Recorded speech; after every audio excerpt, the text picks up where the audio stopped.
আজ ৫ই জুন বিশ্ব পরিবেশ দিবস। একটি গাছ একটি প্রাণ। একজন মা তার সন্তানদের যেভাবে স্নেহ ভালোবাসায় বড় করে দায়িত্ববান মানুষ হিসাবে গড়ে তোলে, ঠিক প্রতিটি গাছ পরিবেশের ক্ষেত্রে মায়ের মতো ভূমিকা পালন করে।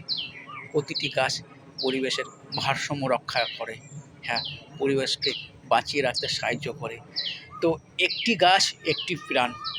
মাননীয় প্রধানমন্ত্রী নরেন্দ্র মোদীজি এবং আমাদের এই রাজ্যের মুখ্যমন্ত্রী মাননীয় শুভেন্দু অধিকারী মহাশয়, আপনাদের আমি আজকে দেখলাম এই যে একটি বিশেষ দিন পরিবেশ দিবস উপলক্ষে একাধিক জায়গায় আপনারা বৃক্ষরোপণ পরিকল্পনা অনুষ্ঠান করলেন।